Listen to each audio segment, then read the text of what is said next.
नमस्कार साथियों, स्वागत है आप सभी का जियो शास्त्र विद सालू में।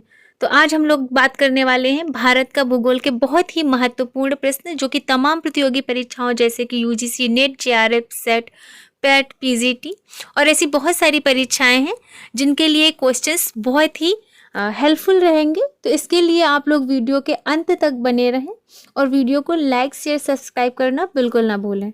तो चलिए बिना देरी किए हुए हम लोग चलते हैं अपने क्वेश्चंस की ओर। तो ये रहा स्क्रीन पे आप लोगों के लिए पहला क्वेश्चंस। कौन सी पर्वत श्रृंखला पूर्वी गुजरात में अरब सागर तट के पास से शुरू होती है और पूर्व में महाराष्ट्र और मध्य प्रदेश से होते हुए छत्तीसगढ़ तक फैली हुई है? कौन सी पर्वत श्रृंखला पूर्वी गुजरात में अरब सागर तट के पास से शुरू होती है और पूर्व में महाराष्ट्र और मध्य प्रदेश से होते हुए छत्तीसगढ़ तक फैली हुई है? ऑप्शन नंबर 1 है विंध्य पर्वत श्रृंखला, ऑप्शन नंबर 2 है अरावली पर्वत श्रृंखला, ऑप्शन नंबर 3 है टोबा काकर पर्वत श्रृंखला और ऑप्शन नंबर 4 है सतपुड़ा पर्वत श्रृंखला। तो फटाफट से आप लोग अपना आंसर मार्क कीजिए। सभी लोग जल्दी जल्दी से आंसर मार्क कीजिए और फिर हम लोग आगे बढ़ेंगे आंसर्स की ओर। तो चलिए देखते हैं कि इसका सही जवाब क्या होगा। तो ये रहा इसका सही जवाब जो कि है ऑप्शन नंबर 4। इसका सही जवाब है ऑप्शन नंबर 4 यानी कि सतपुड़ा पर्वत श्रृंखला। सतपुड़ा पर्वत श्रृंखला विंध्य पर्वतमाला के साथ मिलकर भारतीय उपमहाद्वीप को 2 भागों में बांटती है। पहला है इंडो गंगा का मैदान और दूसरा है दक्कन का पठार। दोस्तों यहाँ पर आप लोगों के लिए हर क्वेश्चंस का एक्सप्लेनेशन प्रोवाइड करवाया गया है, लेकिन इसको आप लोग खुद ही वीडियो को पॉज करके पढ़ें या तो फिर आप लोग हमारा टेलीग्राम चैनल है जिसका लिंक इस वीडियो की डिस्क्रिप्शन में है, वहाँ से ज्वाइन करके वहाँ से आप लोग इसका पीडीएफ डाउनलोड कर सकते हैं। तो चलिए हम लोग आगे बढ़ते हैं और हमारा अगला क्वेश्चन होगा, निम्नलिखित में से कौन सी नदी प्रणाली दक्कन नदी प्रणाली में सबसे बड़ी है? निम्नलिखित में से कौन सी नदी प्रणाली दक्कन नदी प्रणाली में सबसे बड़ी है? ऑप्शन नंबर 1 है गोदावरी, ऑप्शन नंबर 2 है कावेरी, ऑप्शन नंबर 3 है कृष्णा और ऑप्शन नंबर 4 है पेरियार। तो जल्दी जल्दी से सभी लोग आंसर देंगे, जल्दी जल्दी सभी लोग आंसर देंगे और हम लोग देखते हैं कि इसका सही जवाब क्या होगा। तो ये रहा इसका सही जवाब ऑप्शन नंबर 1 यानी कि गोदावरी। गोदावरी नदी दक्कन नदी प्रणाली की सबसे बड़ी नदी है जिसकी लंबाई 1465 किलोमीटर है और यह महाराष्ट्र राज्य के नासिक जिले में त्र्यंबक के पास से निकलती है। गोदावरी नदी की मुख्य 2 नदियां हैं। 2 नदियां तो सहायक नदियां बहुत सारी हैं, लेकिन मुख्य जो 2 सहायक नदियां वो बार बार परीक्षाओं में पूछी गई हैं, जिनका नाम है मंजरा और इंद्रावती। हालांकि इसकी और भी नदियां हैं जो कि पूछी जाती हैं, पर ये बहुत ही ज़्यादा पूछी गई हैं। तो चलिए आगे देखते हैं अगला क्वेश्चन। अगला क्वेश्चन है, भाखड़ा, नागल, हीराकुंड और कोसी परियोजनाएं निम्नलिखित में से किस नदी पर स्थित हैं? भाखड़ा, नागल, हीराकुंड और कोसी परियोजनाएं निम्नलिखित में से किस नदी पर स्थित हैं? ऑप्शन नंबर 1 है सतलज, महानदी और कोसी, ऑप्शन नंबर 2 है सतलज, महानदी और पूर्णा, ऑप्शन नंबर 3 है महानदी, ब्यास और गोदावरी, ऑप्शन नंबर 4 है ब्यास, महानदी और सतलज। फटाफट से सब लोग आंसर मार्क करिए, जल्दी जल्दी करिए, सब लोग आंसर मार्क कीजिए, फिर हम लोग आगे देखते हैं इसका सही जवाब क्या होगा। तो इसका सही जवाब है ऑप्शन नंबर ए यानी कि सतलज, महानदी और कोसी। सतलज महानदी पर भाखड़ा नागल बांध उत्तराखंड में है, हीराकुंड बांध महानदी पर ओडिशा में है और कोसी परियोजना नेपाल और भारत के बीच द्विपक्षीय समझौते के तहत निर्मित की गई थी। तो चलिए आगे देखते हैं अगला क्वेश्चन क्या है। अगला क्वेश्चन है, जलोढ़ मिट्टी में कौन सी फसल उगती है? जलोढ़ मिट्टी में कौन सी फसल उगती है जिसे 150 सेंटीमीटर वर्षा की आवश्यकता होती है? जलोढ़ मिट्टी में कौन सी फसल उगती है जिसे 150 सेंटीमीटर वर्षा की आवश्यकता होती है? ऑप्शन नंबर 1 है गेहूं, ऑप्शन नंबर 2 है चावल, ऑप्शन नंबर 3 है मूंगफली और ऑप्शन नंबर 4 है गन्ना।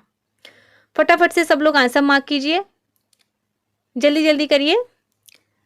तो चलिए देखते हैं इसका सही जवाब क्या होगा और इसका सही जवाब है चावल।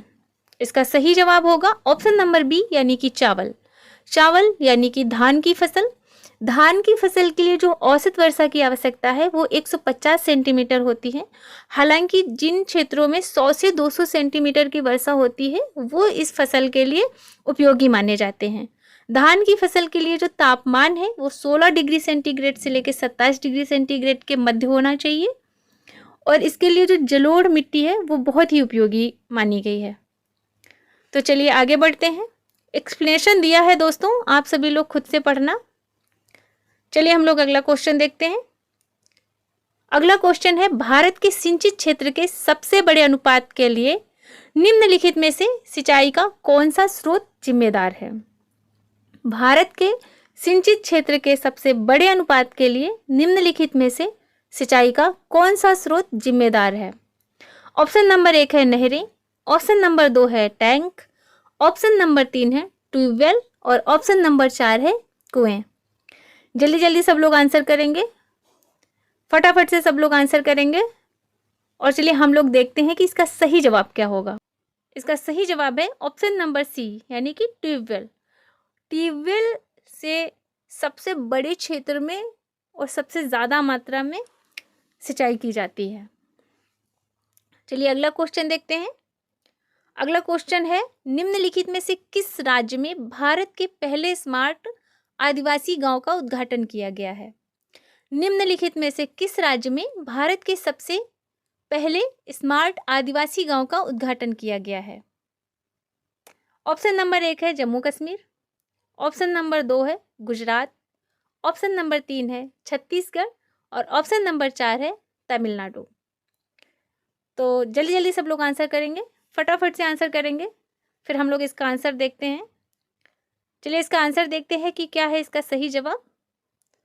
और इसका सही जवाब है ऑप्शन नंबर ए यानी कि जम्मू और कश्मीर।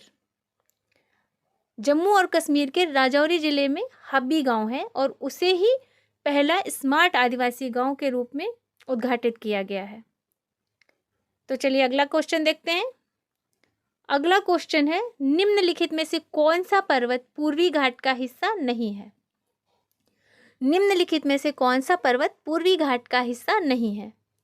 ऑप्शन नंबर ए है सेवराय पहाड़ियाँ, ऑप्शन नंबर 2 है जावड़ी पहाड़ियाँ, ऑप्शन नंबर 3 है नल्ला मलाई पहाड़ियाँ और ऑप्शन नंबर 4 है अनामलाई पहाड़ियाँ। जल्दी जल्दी सब लोग आंसर करेंगे, फटाफट से सब लोग आंसर करेंगे। और इसका सही जवाब देखेंगे अब हम लोग। इसका सही जवाब है अनामलाई की पहाड़ियाँ यानी ऑप्शन नंबर डी। अनामलाई पहाड़ियाँ जिन्हें हाथी पर्वत के नाम से भी जाना जाता है। अनामलाई पहाड़ियों को हाथी पर्वत के नाम से भी जाना जाता है और ये पहाड़ियाँ जो हैं दक्षिण भारत में तमिलनाडु और केरल की सीमा में फैली हुई हैं। तो चलिए अगला क्वेश्चन देखते हैं। अगला क्वेश्चन है, भारत के निम्नलिखित में से कौन सा क्षेत्र सबसे अधिक मात्रा में कपास का उत्पादन करता है? भारत के निम्नलिखित में से कौन सा क्षेत्र सबसे अधिक मात्रा में कपास का उत्पादन करता है? ऑप्शन नंबर 1 है उत्तर पश्चिमी भारत और गंगा का मैदान, ऑप्शन नंबर 2 है उत्तर और पश्चिमी भारत, ऑप्शन नंबर 3 है पश्चिमी और दक्षिणी भारत और ऑप्शन नंबर 4 है उत्तरी भारत के मैदान।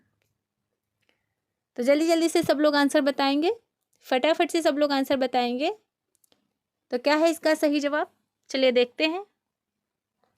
इसका सही जवाब है ऑप्शन नंबर सी यानी कि पश्चिमी और दक्षिणी भारत। उत्तर पश्चिमी और पश्चिमी भारत। महाराष्ट्र में 26.63%, गुजरात में 17.67% और आंध्र प्रदेश में 13.75% कपास का उत्पादन होता है। और इसका मुख्य कारण है यहाँ की काली मिट्टी, क्योंकि काली मिट्टी में कपास के लिए जो गुण हैं, कपास के पैदावार के लिए जो गुण होने चाहिए मिट्टी में, वो काली मिट्टी में पाए जाते हैं। काली मिट्टी बहुत ही उपजाऊ मिट्टी है, बहुत ही उपजाऊ और बहुत ही उर्वरक वाली मिट्टी है, इसीलिए काली मिट्टी में कपास का उत्पादन सबसे अधिक होता है। और इसके साथ ही मध्य प्रदेश में भी काफ़ी मात्रा में कपास का उत्पादन किया जाता है। तो चलिए अगला क्वेश्चन देखते हैं हम लोग। अगला क्वेश्चन है, निम्नलिखित हिमनदों को पूर्व से पश्चिम की ओर व्यवस्थित करें। निम्नलिखित हिमनदों को पूर्व से पश्चिम की ओर व्यवस्थित करें। ऑप्शन नंबर 1 है सियाचिन, ऑप्शन नंबर 2 है गंगोत्री, ऑप्शन नंबर 3 है बारासिगरी और ऑप्शन नंबर 4 है राथोंग। तो चलिए फटाफट से इसको व्यवस्थित कीजिए। इसको पूर्व से पश्चिम की ओर व्यवस्थित करना है। अगर हम पूर्व से चलते हुए पश्चिम की ओर जाएंगे तो कौन सा सबसे पहले पड़ेगा और कौन सा सबसे बाद में पश्चिम की तरफ। तो चलिए इसका आंसर देखते हैं। फटाफट से इसका आंसर देख लेते हैं और इसका सही जवाब है ऑप्शन नंबर बी, यानी कि सबसे पहले अगर हम पूर्व से पश्चिम की ओर जाएंगे तो सबसे पहले सिक्किम पड़ेगा और वहाँ पे है रथोंग ग्लेशियर और उसके बाद आएगा उत्तराखंड जहाँ पर है गंगोत्री ग्लेशियर और उसके आगे हिमाचल प्रदेश जहाँ है बारासिगरी ग्लेशियर और उसके आगे है जम्मू कश्मीर, वहाँ पे है सियाचिन ग्लेशियर। चलिए अगला क्वेश्चन देखते हैं। अगला क्वेश्चन है लक्षद्वीप के लोग निम्नलिखित में से कौन सी भाषा बोलते हैं। लक्षद्वीप के लोग निम्नलिखित में से कौन सी भाषा बोलते हैं। ऑप्शन नंबर 1 है मलयालम, ऑप्शन नंबर 2 है तेलुगु, ऑप्शन नंबर 3 है, ऑप्शन नंबर 3 में यहाँ मलयालम दिया हुआ है दोस्तों, इसको आप लोगों को सही करना है क्योंकि यहाँ पे मलयालम नहीं, ऑप्शन नंबर 3 में मलयालम की जगह होनी चाहिए महल भाषा होनी चाहिए और ऑप्शन नंबर 4 है अंग्रेजी। तो यहाँ पे फिर से नीचे कोड दिए हुए हैं कि 1 या 2 यानी कि मलयालम या तेलुगु, 1 और 3 यानी कि मलयालम या महल, या 1 2 4 मलयालम तेलुगु या अंग्रेजी, या फिर सभी 1 2 3 4 यानी कि सभी भाषाएं। तो जल्दी से आपको ये चूज़ करना है कि कौन सी भाषा ज़्यादा बोलते हैं। तो चलिए फटाफट से इसका आंसर देख लेते हैं और इसका जवाब है 1 और 3 यानी कि मलयालम और महल। लक्षद्वीप में जो लोग रहते हैं वो मलयालम भाषा का प्रयोग ज़्यादा करते हैं, परंतु जो मिनिकॉय के लोग हैं वहाँ पे महल भाषा का प्रयोग किया जाता है, इसलिए लक्षद्वीप में भी काफ़ी मात्रा में महल भाषा बोली जाती है। तो वहाँ पे मलयालम और महल दोनों ही भाषाओं का प्रयोग किया जाता है। आज के लिए इतने ही क्वेश्चंस थे। तो चलिए क्लास देखने के लिए थैंक यू, और ऐसे ही और सवालों के लिए अगर आपको लगे कि ये क्वेश्चंस आप लोगों के लिए महत्वपूर्ण रहे हैं, आप लोगों को हेल्पफुल हैं, तो ऐसे क्वेश्चंस के लिए चैनल को सब्सक्राइब करिए और इस वीडियो को लाइक शेयर कीजिए, जितना ज़्यादा हो सके उतना शेयर कीजिए और लाइक करना बिल्कुल ना भूलिए। मिलते हैं नेक्स्ट क्लास में, तब तक के लिए नमस्कार।